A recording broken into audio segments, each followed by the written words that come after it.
आप देख रहे हैं न्यूज नाउ 24/7। ताज़ा खबरों के लिए हमारे साथ बने रहें।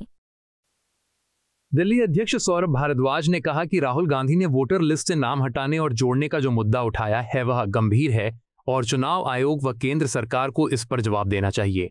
उन्होंने आरोप लगाया कि इसी तरह की शिकायत अरविंद केजरीवाल ने जनवरी 2025 में की थी, जब नई दिल्ली विधानसभा क्षेत्र में 15 दिनों में 6000 वोट हटाने और 10,500 वोट जोड़ने के आवेदन जमा हुए थे। भारद्वाज ने कांग्रेस पर सवाल उठाया कि तब वो चुप क्यों रही जबकि भाजपा चुनाव में वोट चुराकर जीत रही थी।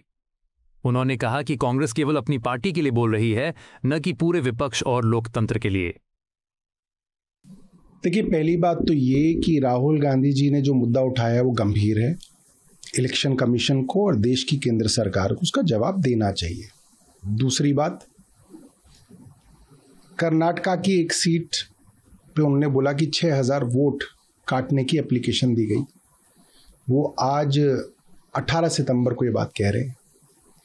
अरविंद केजरीवाल यही बात जनवरी 2025 में कह रहे थे और बाकायदा सबूतों के साथ अरविंद केजरीवाल, संजय सिंह और अन्य नेताओं ने प्रेस वार्ता कई बार की, जिसमें हमने बताया दिल्ली की नई दिल्ली कॉन्स्टिट्यूएंसी, जहां पे अरविंद केजरीवाल, संदीप दीक्षित और प्रवेश वर्मा चुनाव लड़ रहे थे, वहां पे बिल्कुल इसी तरीके से करीब 6,500 वोट डिलीशन एप्लीकेशन डाली गई।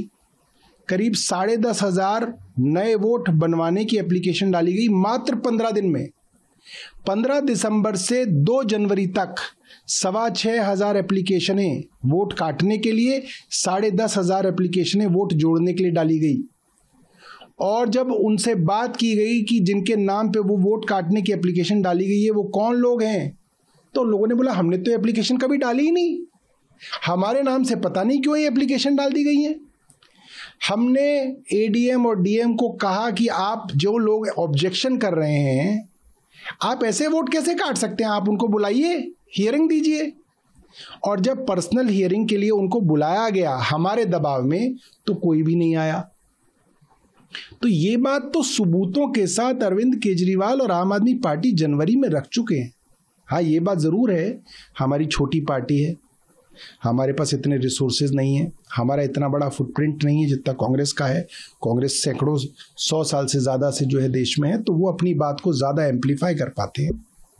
मगर ये बात जब एक अपोजिशन पार्टी कह रही थी और वहाँ पे कांग्रेस स्वयं चुनाव लड़ रही थी और भारतीय जनता पार्टी वोट चोरी करके जीत रही थी, तब कांग्रेस उस पर चुप थी और आज भी राहुल गांधी जी उस पर चुप है। इससे मन में पीड़ा होती है। इससे ऐसा लगता है कि आप अपोजिशन की नहीं, प्रजातंत्र की नहीं, अपनी पार्टी की लड़ाई लड़ना चाहते हैं, आप साथ लेके नहीं चलना चाहते किसी को। तो ऐसे तो देश और प्रजातंत्र कमजोर होगा। आपको यह वीडियो पसंद आया हो तो इसे लाइक करें, हमारे चैनल को सब्सक्राइब करें।